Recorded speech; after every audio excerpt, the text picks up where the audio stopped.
Assalamualaikum warahmatullahi wabarakatuh. Perkenalkan, nama saya Heru Firdaus, NPM 200200028. Saya dari kampus Sekolah Tinggi Ilmu Ekonomi Banten, kelas A1R1A. Di sini saya akan menjelaskan soal UAS dari mata kuliah Pengantar Ilmu Ekonomi Mikro. Mari kita lihat. Baik, untuk soal yang pertama, yaitu diketahui data-data produksi jangka pendek suatu perusahaan adalah sebagai berikut. Dilihat dari tabel 1.1, situ sudah tertera tenaga kerja, produksi total, dan modal. Tentukan berapa rata-rata produksi ketika tenaga kerja 0 sampai 5. Yang kedua, berapa produksi marginal ketika tenaga kerja 0 sampai 5. Yang ketiga, berapa elastisitas ketika tenaga kerja 0 sampai 5. Baik, untuk yang pertama, berapa rata-rata produksi atau APL ketika tenaga kerja 0 sampai 5. Di sini untuk menentukan APL, rumusnya yaitu TP dibagi L. Jadi 0 dibagi 0 sama dengan 0. Yang kedua, 10 dibagi 1 sama dengan 10. Yang ketiga, 30 dibagi 2 sama dengan 15. Yang keempat, 60 dibagi 3 sama dengan 20. Yang kelima, 80 dibagi 4 sama dengan 20. Yang keenam, 95 dibagi 5 sama dengan 19. Baik, untuk yang kedua, produksi marginal atau MPL ketika tenaga kerja 0 sampai 5. Untuk menentukan MPL, rumusnya yaitu TP2 dikurangi TP1 dibagi L2 dikurangi L1. Jadi, karena tenaga kerja dan produksi total di sini angkanya 0, maka kita lanjut ke kolom selanjutnya. Untuk kolom yang pertama, yaitu 10 dikurangi 0 sama dengan 10. 1 dikurangi 0 sama dengan 1. Jadi 10 dibagi 1 sama dengan 10. Yang kedua, 30 dikurangi 10 sama dengan 20. 2 dikurangi 1 sama dengan 1. Jadi 20 dibagi 1 sama dengan 20. Selanjutnya, 60 dikurangi 30 sama dengan 30. 3 dikurangi 2 sama dengan 1. Jadi 30 dibagi 1 sama dengan 30. Selanjutnya, 80 dikurangi 60 sama dengan 20. 4 dikurangi 3 sama dengan 1. Jadi 20 dibagi 1 sama dengan 20. Yang terakhir, 95 dikurangi 80 sama dengan 15. 5 dikurangi 4 sama dengan 1. Jadi 15 dibagi 1 sama dengan 15. Baik, untuk yang selanjutnya, berapa elastisitas ketika tenaga kerja 0 sampai 5? Rumusnya yaitu MPL dibagi APL. Jadi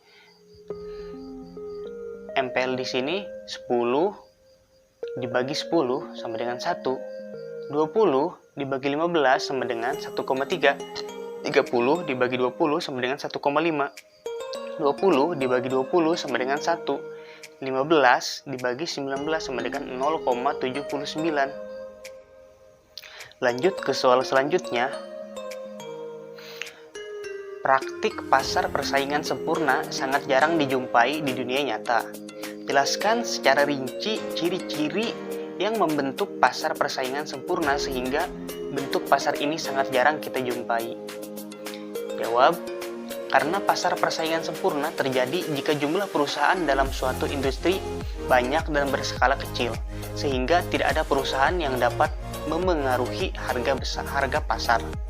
Ciri-ciri pasar persaingan sempurna yaitu pertama, jumlah pembeli dan penjual banyak. Artinya pembelian seorang konsumen sangat kecil bila dibandingkan dengan jumlah pembelian secara keseluruhan di pasar. Yang kedua, barang atau jasa yang diperjualbelikan bersifat homogen. Artinya jenis barang merupakan barang pengganti untuk barang dari penjual lain. Yang ketiga, bebas mengambil keputusan. Artinya harga barang dan jasa terjadi dan disepakati karena interaksi antara permintaan dan penawaran di pasar. Yang keempat, pembeli dan penjual mengetahui keadaan pasar. Artinya, informasi pasar sangat penting bagi penjual maupun pembeli. Bagi pembeli, informasi diperlukan untuk mengetahui harga yang berlaku.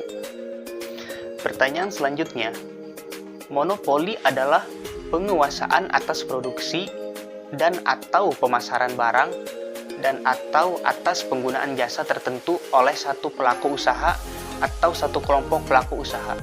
Sebutkan beberapa faktor yang menyebabkan terjadinya monopoli. Jawab. Faktor-faktor yang menyebabkan terjadinya monopoli diantaranya: yang pertama, terdapatnya hak eksklusif untuk menghasilkan barang yang diberikan oleh pemerintah, diantaranya hak paten, undang-undang hak cipta. Yang kedua, perusahaan merupakan satu-satunya yang memiliki sumber daya utama yang dibutuhkan masyarakat, diantaranya listrik, minyak bumi, dan lain-lain. Yang ketiga, hanya terdapat beberapa atau satu perusahaan pada pasar. Yang keempat, terdapat penghalang bagi perusahaan lain untuk memasuki pasar. Penghalang tersebut diantaranya hak paten, undang-undang, dan skala produksi.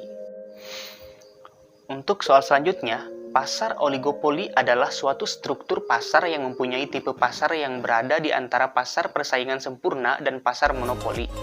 Jelaskan karakteristik pasar persaingan sempurna dan pasar monopoli yang sama dengan karakteristik pasar oligopoli. Jawab. Karakteristik pasar persaingan sempurna dan pasar monopoli yang sama dengan karakteristik pasar oligopoli adalah: yang pertama, adanya halangan bagi perusahaan yang masuk, tetapi hanya perusahaan yang memiliki skala ekonomis yang tinggi atau besar saja yang bisa masuk. Yang kedua, di pasar hanya ada sedikit penjual.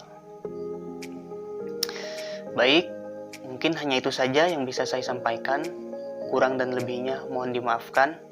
Terima kasih untuk semuanya yang sudah menonton. Semoga bermanfaat. Akhirul kalam, wassalamualaikum warahmatullahi wabarakatuh.